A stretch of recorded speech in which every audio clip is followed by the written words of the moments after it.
Kaya ladies and gentlemen, let us all thank God and praise Him for the life of our very faithful servant of the Lord, full of God's wisdom, walang iba kundi si Reverend Phil Francisco.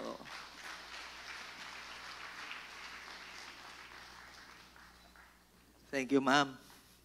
In other words po, malapit na rin po ako mag-senior na po. After 3 years. Well, praise God. Bago po tayo makinig po ng salita po ng Panginoon, we'll have instructions po para po sa ating prayer and fasting. Our prayer and fasting, yung pong 21 days, ay mag-start na po bukas. Okay? At every night po, 5 gabi po ito, pupunta po tayo dito ng 6:30 evening para po sa ating pong Arise and Build conference, na kung saan tayo po ay gabi-gabi na nagpupuri sa Panginoon, sama-samang nananalangin at nakikinig ng salita po ng ating pong Panginoon. And in line with that, ay gusto ko pong dagdagan pa po yung ating pong instruction. Kung meron po kayong hawak ng ating pong leaflet para po sa 21 days, hinati po natin yung ating pong theme na Arise and Build sa 30 bagay. So we will start on January 20 and we will end on February 9. So yung first week po natin, yan po yung building the kingdom of God. Second week po natin is building the lives of the people. Third week po natin ay building God's sanctuary. At meron po tayong 3G na focus po natin. Doon po sa building the kingdom of God, our focus is the gospel. Because it is the gospel ang talagang gagamitin ng Lord to build His kingdom in different areas po ng ating pong bansa, maging sa ibang bansa. Ano po? Yung building the lives of people, ang focus natin dyan ay growth. Kaya all our prayers po ay patungkol po sa growth ng ating pong spirituality. At third po, yung building God's sanctuary, ang focus po natin dyan ay generosity. Diyan po nating ipagpipray yung pong lahat po ng gawa ng ating mga kamay. Pakisabi sa katabi, pagpapalain kang matindi ni Lord. Kaya po, malalaman po natin yung po mga target prayers po natin every day, nandyan po sa inyo pong prayer list na nandito. Para po, lalo nating maintindihan yung pong mga target prayers po natin, yan po ay ating ipipreach sa ating pong morning watch. Kaya maganda po, mag-engage tayo sa morning watch para alam natin kung ano po ang ipagpipray natin every day. At hindi po tayo mawawala. Meron po tayong types of fasting. Unang-una po, kung titingnan po ninyo sa likod ng inyong pong leaflet, ay nandiyan po yung types of fasting. Kung kaya po ninyong mag-fasting ng 21 days, praise God, yung full fast, na iinom lang po tayo ng tubig, praise God, kung kaya nyo po yan. Meron po kasi ginagawa yon. Pero alam ko po, dito po, dahil halos po tayo ay nagtatrabaho, kahit hindi po natin gagawin yan, meron naman po tayong Daniel's fast. Yung ating pong Daniel's fast, ang ibig sabihin po niyan, tayo po ay fruits and vegetables lang po, no meat except fish. At wala muna pong sweets. No chocolates, babay muna po sa mga cakes and other sweets. Doon naman po sa water o sa pag-inom po ng liquid, wala muna pong soft drinks and coffee. Tayo po ay magtutubig lang. Yan po yung Daniel's fast. Yun naman pong 1-day fast, yung buong araw ay hindi ka kakain. Ikaw ay iinom lang ng tubig. Kaya lang po kapag nagpa-fasting po tayo, meron po tayong ipapalit. Dapat nagbabasa tayo ng salita ng Panginoon at tayo po'y nananalangin. Ang mas pakakainin natin ay ang ating spirito. Maliwanag po ba yon? Kasi po kung hindi lang tayo kumain, tapos ay wala tayong ginawa, nag-diet lang po tayo. Hindi talaga tayo nag-fasting. Yung pong 1 meal fast, mamili ho tayo kung meron po tayong isang meal na hindi po tayo kakain. Pwede po sa umaga, tanghali, o kaya po gabi. And lastly po, yung mga iba ay hindi po talaga pwedeng mag-fasting because of medical reason, o yung iba, Yung talagang sa trabaho po ninyo, kailangan po ninyo talagang kumain. At yung iba naman po ay hindi pwede talaga sa kanilang katawan. Binabawal po ng doktor. Pwede po tayo sa media fast. So wala muna po tayong pagbababad sa mga gadgets po natin o kaya po sa TV series. Babay muna kay Cardo Dalisay. Batang Quiapo na pala ngayon. No po? Babay muna po sa mga pinapanood po nating teleserye at sa ating Netflix, papalitan po natin ng salita ng Panginoon at panalangin yung oras ng ating panonood. Okay po? Ngayon, pwede po nating palitan yung ating fasting. Kung nag-one meal fast ka ngayon, tapos kinabukasan po ay magmi-media fast ka, ano man pong klaseng fasting, basta sa isang araw, meron kang fast. Pwede mong palitan. Depende po sa condition po natin sa araw na yon. Okay po? Ngayon, at meron po tayong babasahin po for the duration of 21 days. We will read and meditate the book of Nehemiah. Para po, pare-pareho tayo ng binabasa at kapag nagpipreach po yung mga pastors, meron na po tayong background. Lastly po, ay meron po tayong 24 hours prayer chain. Ito po ay walang patid na panalangin. Yung po mga outreaches po natin, meron po silang slot. Ang slot po ng main church, yung taga Christ in You Main, magsabi ng malakas na Amen. Ang ating pong slot ay 7 p.m. to 8 p.m. Kaya po, isa pong oras, kapag 7 o'clock na, mag-start na po yan bukas, yan po ang ating prayer time. So ang maganda po, nandito po tayo gabi-gabi ng 5 gabi, pwede po tayong dito manalangin. Kung mahaba po sa inyo ang 7 to 8, pwede po natin yung hatiin sa mga members of the family. If you are 5 or 6 in the family, 10 minutes po kayo. Pwede po yan. Kapag po kayo ay care group leader, lahat po ng mga care group leaders, magtaas ng kamay. Pwede po kayong mag-meet at hatiin ninyo ang inyo pong group na meron pong 7 to 7:15, meron pong 7:15 to 7:30, basta hindi po napapatid po yung chain of prayer po natin. Something happens when we are united in prayer. Maliwanag po ba yon? Alright, if you are ready sa message ng Lord, pwede po bang yumuko tayo minsan pa at tayo ay manalangin. Lord God, we thank you once again for the power of your word, for giving us opportunity to listen to your agenda for today, because we believe as we open our eyes, open our understanding that comes from the power of the Holy Spirit, you will empower us. You will give us enough strength that we need according to the word that will be preached today. Give us also guidance. Yung po mga hakbangin po namin, Panginoon, ay tutulungan niyo po kami na ito po ay aming pong tahakin sa pamamagitan ng mga salita na aming maririnig ngayon pong umagang ito. Salamat po sa tagumpay ng gawain sapagkat ikaw ang siyang mangunguna po sa amin. Sa pangalan po ng Panginoong Yesus, ito po ang aming dalangin. Ang lahat po ay magsabi ng Amen. Ang pag-uusapan natin ngayon pong umaga is the word courage. This is the essential virtue this 2025. Tignan nyo nga po yung katabi nyo kung mukhang matapang. Natawa po yung iba, ibang katapangan ang naiisip. Yung asawa ko matapang. When we talk about courage here, this is a positive kind of courage because our theme is arise and build. You cannot arise and you cannot build kung ikaw ay takutin.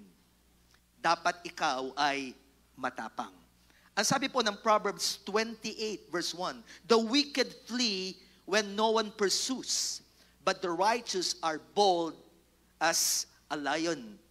Tumatakbo ang masama kahit walang humahabol, ngunit ang matuwid ay matapang tulad ng leon. Bakit po matapang ang isang matuwid? Sapagkat ang isang matuwid walang tinatago, malinis ang kanyang konsensya. Kaya kapag po ang isang matuwid ay titignan po ang trabaho niya, matapang po siyang ipakita ang kanyang trabaho. Kung titignan po ang finances po niya, example po, pupunta po ang treasurer para po tignan yung accounting mo sa pera mo. Hindi mo tinatago yung iyong accounting. Dahil matuwid ka, malinis ang trabaho mo, hindi ka takot na ipakita yung lahat ng mga hawak mong pera. Hindi ka natatakot kapag nag-ring ang telephone o merong kumakatok sa bahay kasi wala kang tinatago. Matapang ka. Ang sabi po dito, yung masama, hindi pa man po dumarating yung pong gustong mag-check ng buhay niya, tumatakbo na siya. Kasi may tinatago siya. Takot siya. Salamat lahat ng mga narito, may katuwiran na galing sa Panginoon. Panitilihin po natin yan at tayo po'y maging matapang. Tinignan ko po ang meaning ng courage. Ito po ang nakasaad. It is the ability to face and deal with a dangerous or difficult situation.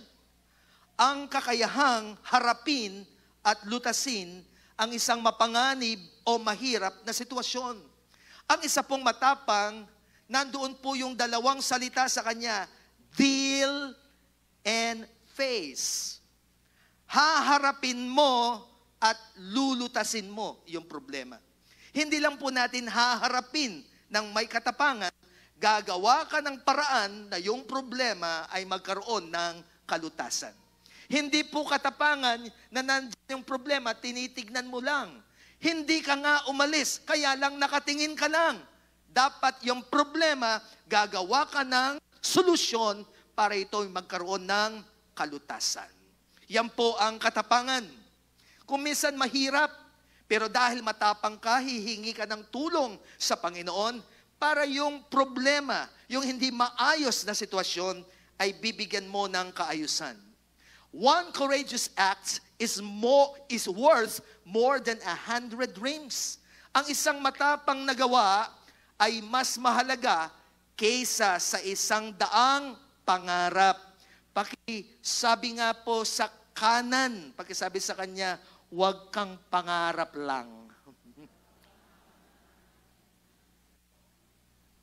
Yung iba, ang daming pangarap ni isa, walang nangyayari.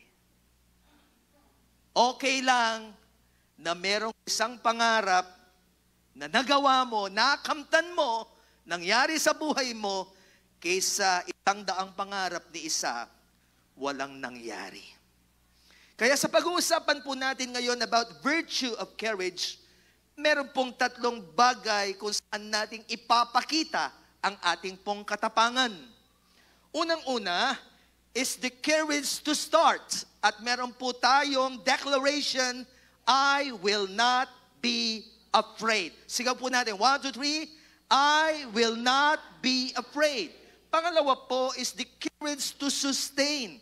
Our declaration, 1, 2, 3, I will not be intimidated. And number 3 is the courage to see it done. Our declaration, 1, 2, 3, I will not lose heart. Ang ating unang courage na ipapakita is the courage to start. I will not be afraid. Bakit po hindi ka matatakot? Simply because kapag ikaw mag-i-start, na-experience na yung mag-uumpisa ka. O kaya may ipapagawa sa iyo na first time mong gagawin, sino po sa inyong kinabahan? At natakot po tayo. Experience ko rin po yan.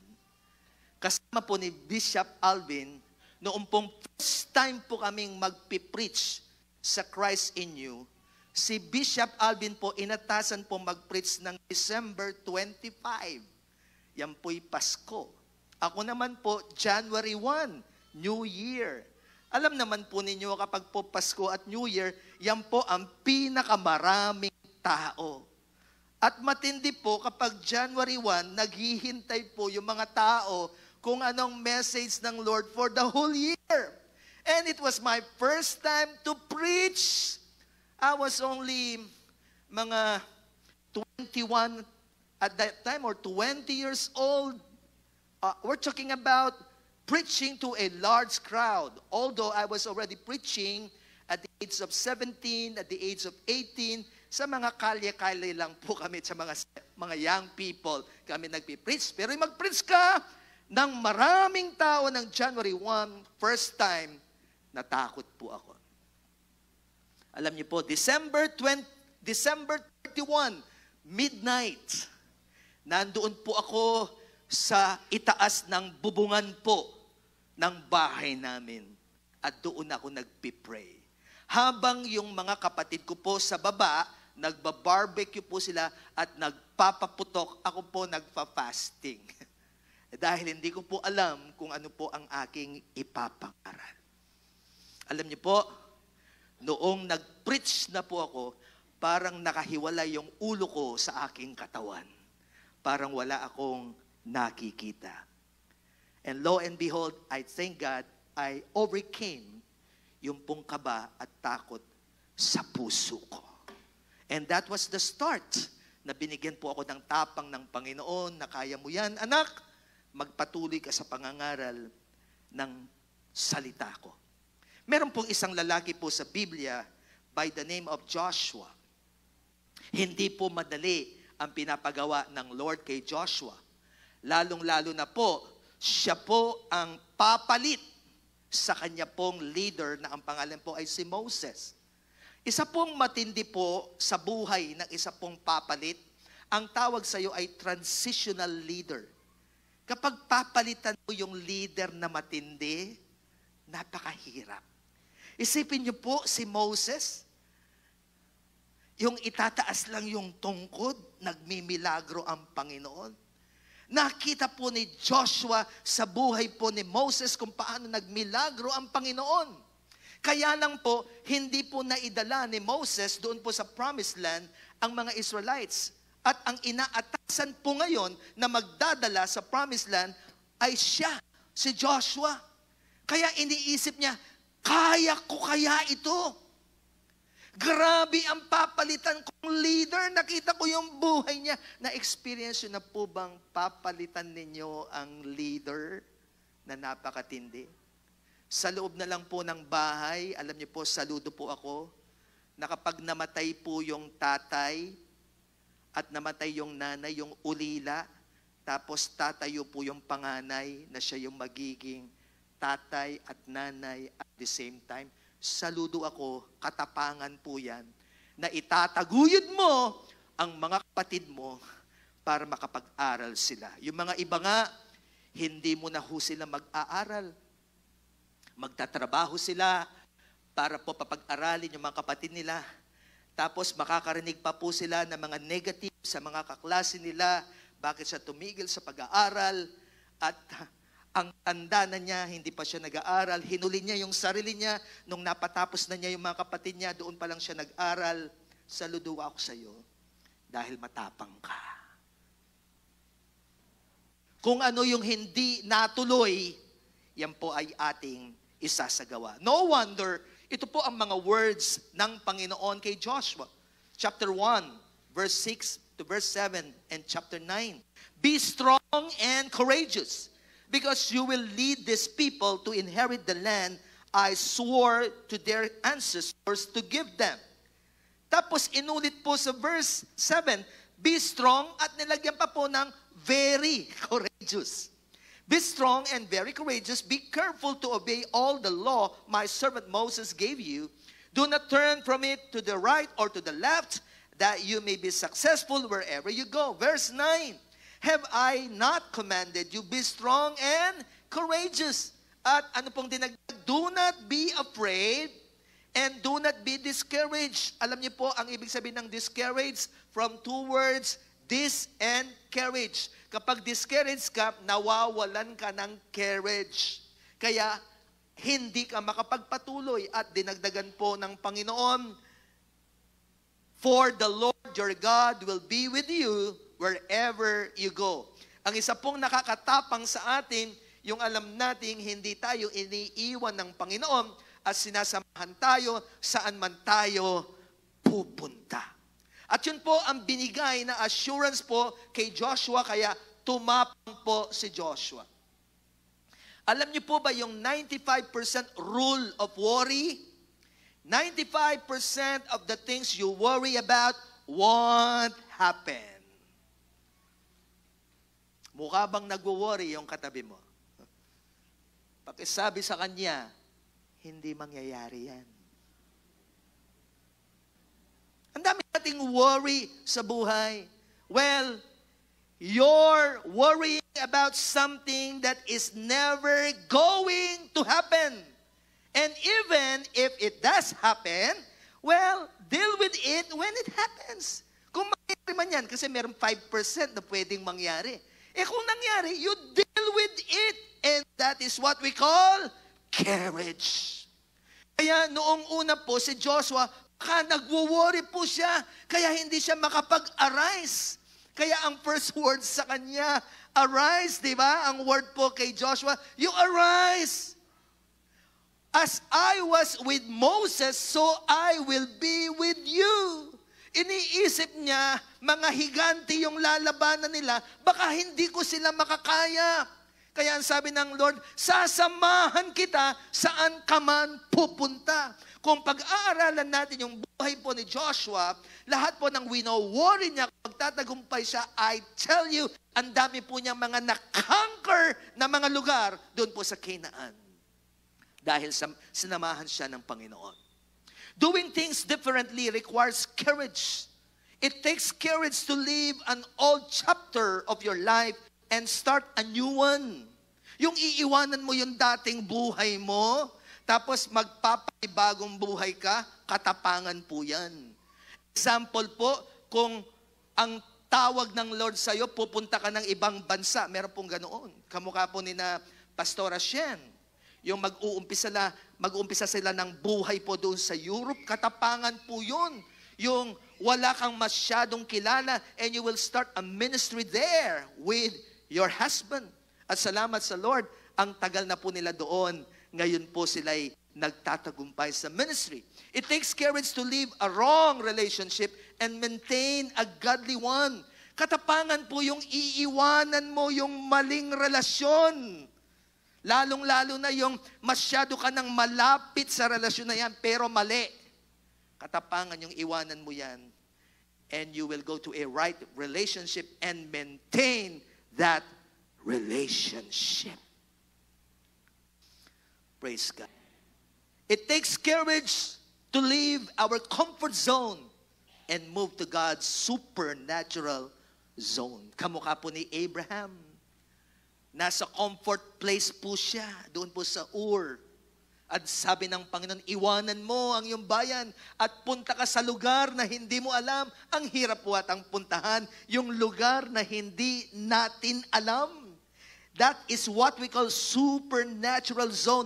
At katapangan po yung susunod ka sa Panginoon para puntahan mo yung hindi mo alam kung saan papunta yon. Pero kapag direksyon ng Panginoon yun, huwag kang matatakot sapagkat hindi ka dadalhin sa kapahamakan ng Panginoon. Do not be afraid to start building your personal life. You need to build your personal life. One of the things that you need to build is your personal life. Example po, matagal na panahon, hindi ka nakapag-aral. Hindi pa po huli ang lahat kung gusto mong mag-aral. Parang takot ka na mag-umpisa ulit. Magkangwawalan ng pag-asa. May mga oportunidad na binubuksan ng Lord sa'yo. Mag-start ka ulit na magtrabaho. Yung iba naman, matagal na panahon na palayo ka sa Panginoon at nalampasan ka na ng mga bago-bago. Yung mga iba nga naglilingkod na, ikaw ang iniisip mo, ang tagal-tagal ko ng Kristiyano, kaya lang humiwalay ako sa Panginoon at magi-start ako ulit. Parang nakakahiya. Huwag kang mahiya, kapatid. Build your personal spiritual life. Muli kang maglingkod sa Panginoon kahit matagal kang nahiwalay. Muli mong ibayuhin yung desire ng puso mo para ang Panginoon ay itaas mo sa iyong buhay. Kahit nalampasan ka pa ng iba, ang importante, ituloy mo kung ano ang nasa ng puso mo. Mag-umpisa ka. Mahirap sa umpisa, pero mga kapatid, kapag tinuloy mo yan, tutulungan ka ng Panginoon. Sabi nga po ni Andrew Murray, there is no such thing as an easy path when you are walking in faith. But there is always a God who makes the impossible possible. Walang madaling daan kapag ikaw ay lumalakad sa pananampalataya. Ngunit palaging may Diyos na ginagawang posible ang imposible. Pangalawa po is the courage to sustain. Ang declaration natin, I will not be intimidated. Kapag ang isa pong tao ay intimidated, ang tingin niya sa iba mas malakas. Ang tingin niya sa iba mas marunong. Ang tingin niya sa iba mas magaling. Kaya lumiliit ang tingin niya sa kanyang sarili na i-intimidate siya. Kamukha po ng panahon po ni David. Di ba dumating po si Goliath, higante siya. Intimidated ang buong Israel. Hindi po sila makalabas. Yung marinig lang yung yabag ng mga paa ni Goliath, natatakot po sila, very intimidated po sila. Dito po sa Nehemiah chapter 4 verse 14 to 15, habang tinatayo po, they are building at the time yung pong wall of Jerusalem, meron pong nag-i-intimidate sa kanila yung mga kalaban po ni Nehemiah. Ang sabi po dito sa verse 14 and verse 15, then as I look over the situation, I called together the nobles and the rest of the people and said to them, do not be afraid of the enemy. Do not be intimidated by them. Remember the Lord who is great and glorious, and fight your brothers and your sons, your daughters, your wives, and your homes. When our enemies heard that we knew of their plans and that God has frustrated them, we all returned to our work on the wall. Bumalik po sila sa pagtatrabaho kasi hindi po sila na-intimidated. Why? Sapagkat ang sabi dito, tinulungan sila ng Panginoon at yung mga balak ng kalaban ay hindi po nagtagumpay. Courage is not the absence of fear. It is the ability to act and sustain your action amidst the presence of fear. Ang tapang ay hindi ang kawalan ng takot. Ito yung kakayahang kumilos at panatilihin ang iyong pagkilos sa kabila ng presensya ng takot. Nandyan yung kaba, nandyan yung takot, pero ito'y nalalabanan mo at napapagtagumpayan mo. At ang matindi nito ay naitutuloy mo yung dapat mong gawin. Meron pong isang team, ang US, ang Amerika, ang tawag po nila dito yung genuine miracle na nangyari. Ito po yung US hockey team way back 1980. Sila po ay nanalo, bagamat underdog po sila sa mga taga-Russia. Nanalo po sila sa US, kaya lang lalaban na po sila sa ibang bansa.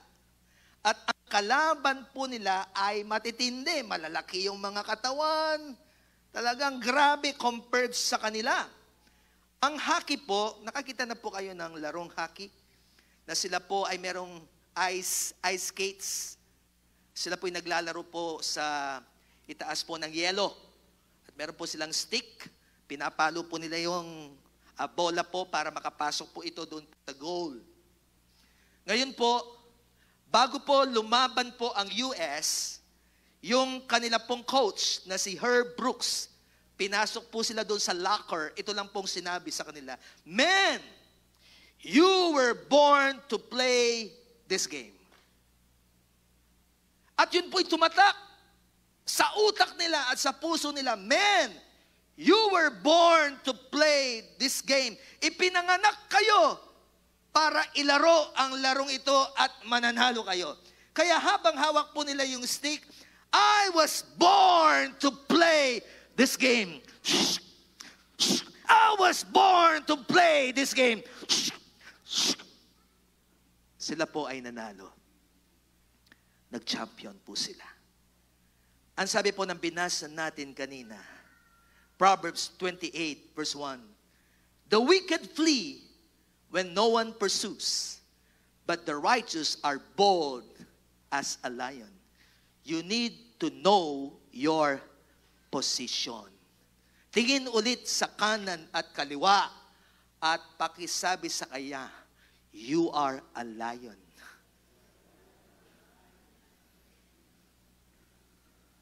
Hindi po tayo mga kuting. There is a lion inside of you. Kaya kapag nakatayo ka na, hindi po tayo, meow, meow. Hindi po tayo ganon. Every time we stand,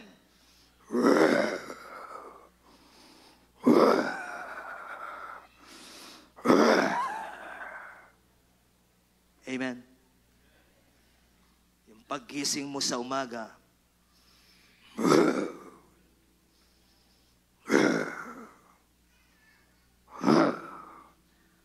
kapag magpipray ka na, kalaban mo, roaring lion, ang diablo. Hindi yung kapag nakakita ka ng problema, meow, meow. You are bold as a lion. Do not be intimidated. Ang sabi po ni Charles Stanley, earthly intimidation has no power over a heart anchored in God.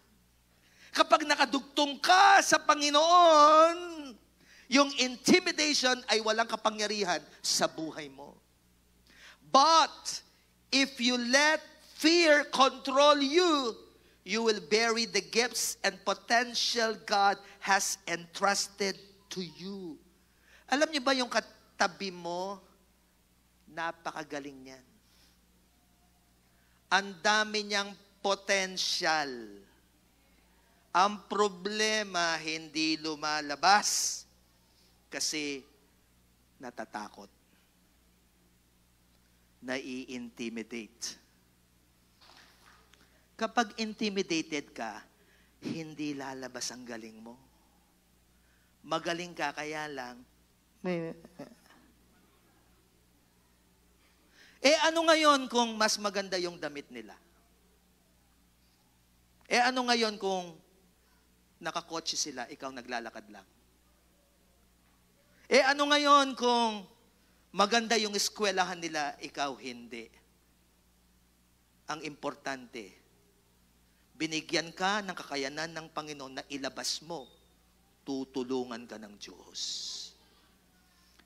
O tingin ulit sa katabi, do not be intimidated.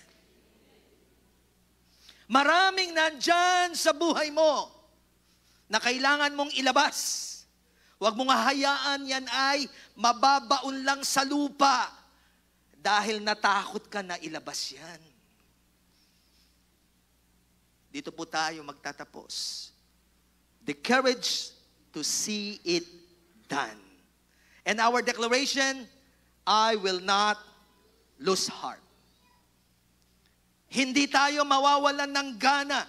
Hindi tayo manlulupaypay. Hindi tayo panghihinaan ng loob. Gusto nating makitang tapos. We need to see it done. Katapangan po yan. In Nehemiah 6:15, so on October 2, the wall was finished.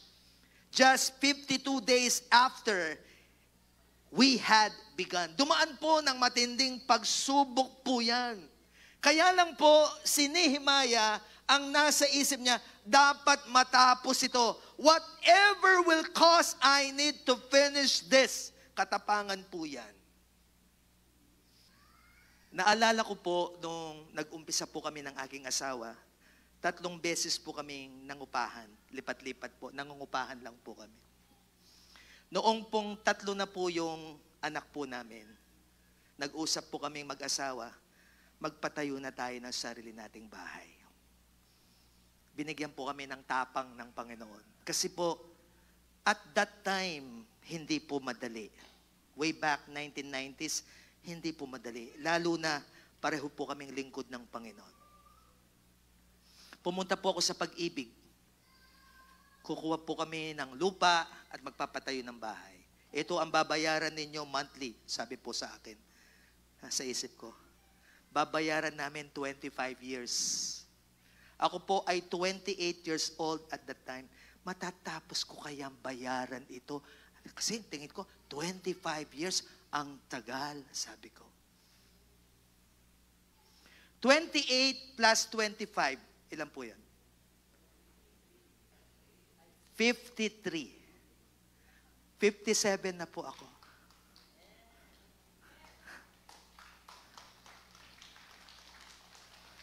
Noong pong 53 years old po ako, binigay po yung titulo ng bahay.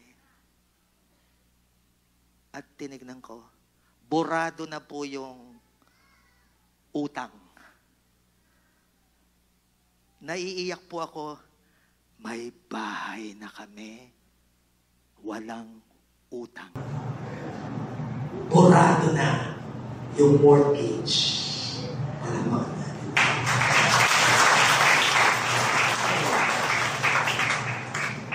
Pakitingin ulit sa katabi. May binabayaran ka ba? Matatapos din yan.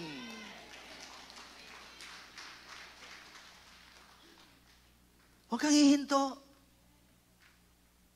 Huwag mong isipin, ang tagal-tagal, nag-uumpisa ka pa lang, nag-worry ka na, mababayaran ko kaya ito. Ang tagal-tagal. Yung iba naman, kumuha ng sasakyan. 5 years, babayaran. Naka 3 years ka na.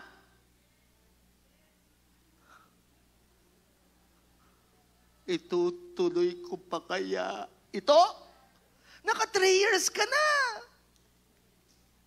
Tapusin mo. Naka ilang years na po kayo sa marriage life? 46? 47? Okay, ituloy natin. Yung relasyon natin, amen? Nakakahiya naman po. Yung mga 1 year pa lang, 2 years pa lang, gusto nang sumuko. Mahiya naman po tayo sa naka 50 years na. Yung pagkiss nila, matamis pa rin. Nung sinabi ko, Daddy Vic, you may now kiss your wife. Wow. Yung mga iba, 2 years pa lang, hindi mahalikan yung asawa, galit na galit sa kanya. Nakakahiya tayo. Sa mga 50 years, yung mga iba umaabot pa ng 60 years. Katapangan, yung habang ikaw ay nabubuhay, tinutuloy mo yung dapat mong ituloy. Dito tayo magtatapos in Hebrews chapter 12, verse 2 to verse 3. Fixing our eyes on Jesus, the pioneer and perfecter of faith. For the joy set before him, he endured the cross, scorning its shame, and sat down at the right hand of the throne of God. Consider him who endured such opposition from sinners, so that you will not grow weary and lose heart. Bakit hindi po tayo panghihinaan ng loob? Bakit tayo magtutuloy-tuloy? Kasi nakatingin tayo sa Panginoon. Ang Panginoon, tinapos niya ang kanyang takbuhin. God is a finisher. Habang daladala po niya yung kanya pong burden, daladala niya yung pong krus. Kailangan kong ituloy ito. Kailangan kong tapusin ito. Walang ibang magdadala nito. Walang ibang gagawa nito. Walang ibang mapapako sa krus. Ako lang. Kapag hindi ko tinuloy ito, hindi magkakaroon ng kaligtasan ang buong sanlibutan. Maaring sa pinapagawa ng Lord, ikaw lang ang pwedeng gumawa. Walang iba. Dahil sa'yo binigay yung burden na yan. Ituloy mo yan, kapatid. Magkaroon ka ng katapangan to see it done. Kaya wag natin kakalimutan po ang 30 klase ng courage na ito. As we stand in the presence of God, tayo po tayo. Let us have the courage to start. We will not be afraid. Let us have the courage to sustain. We will not be intimidated. And let us have the courage to see it done. We will never lose heart. Bago po tayo maghiwa-walay sa panalangin, awitin po natin yung awit na to. Let faith arise. Kapag po nag-arise yung faith sa atin, madali pong mag-build. Kaya yan ang maging prayer po natin today. Na lalo tayong lumago sa aspeto ng pananampalataya. Pwede ba natin itaas ang ating kamay sa ating Panginoon? Hallelujah. Oh, thank you, Jesus. Yes, God. Yes, God.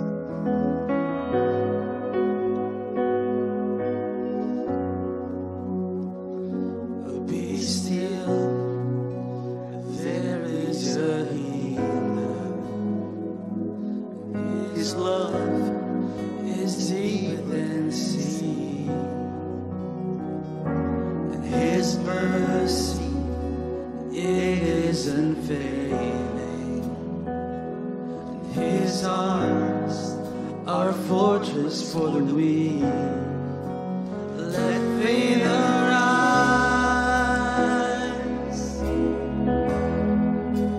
Let faith arise.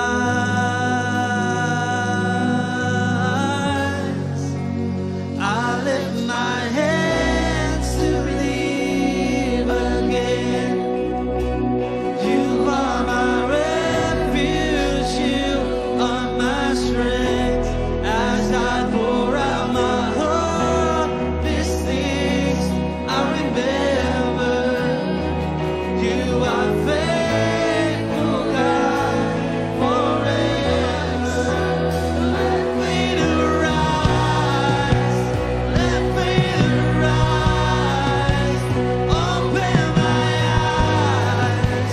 Open my eyes. Let faith arise. Let faith arise. Open my eyes. So let faith arise. Let faith arise. Open my eyes. Open my eyes. Let faith arise. Let faith arise.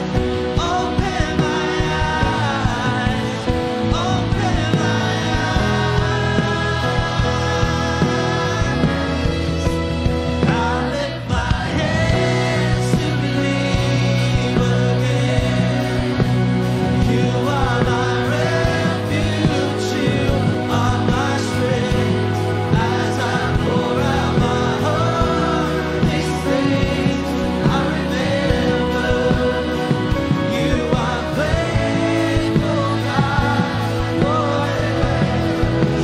I lift my hands to believe again. 'Cause you are my refuge, you are my strength. As I pour out my heart, these things I remember.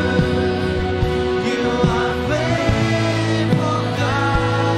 You're faithful, God, forever. Tunay na ikaw ay tapat sa lahat ng panahon. Kaya nga may dahilan na kami po ay mag-umpisa ng matapang. We have the courage to start. We have the courage to sustain. And we have the courage to see it done. We will not be afraid. We will not be intimidated. And we will not lose heart. We thank you for the power of the Holy Spirit moving in our lives para po tuparin namin at aming pong isagawa ang mga dapat po namin gawin, lalong-lalo na ngayon pong 2025. Bago man po kami umalis, Panginoon, dalangin namin na dagdagan pa po ninyo yung tapang na meron po kami. Dagdagan pa po ninyo yung pananampalataya na meron po kami, na kaya naming paniwalaan maging ang mga imposibleng bagay sa aming pong buhay. And we ask for a favor, Lord God, that you will not only strengthen us spiritually, but strengthen us also physically, para po marami pa po kaming magawa sa ikararangal ng inyong pong pangalan. Sa aming pong pansamantalang pag-iwaywalay, pagpalain niyo po ang aming pong 21 days prayer and fasting. Ito po ay matapos po namin na kami po ay pinalakas ng Panginoon at lalong nagbago ang kani-kanyang buhay po namin. Lalabas po kami na pinagpala, pinalakas ng Panginoon, lalong binago ang aming buhay. Dadalhin namin ang iyong pag-ibig, ang iyong kapayapaan, ang iyong kadakilaan, Panginoon, ang iyong katapatan sa aming buhay, at ang iyong kagalakan na nagbibigay ng lakas sa amin ngayon at magpakailanman. Sa iyo ang lahat ng papuri, parangal at pagsamba. Sa ngalan ng Ama, ng Anak at ng Santong Espiritu, ang lahat ko'y magsabi ng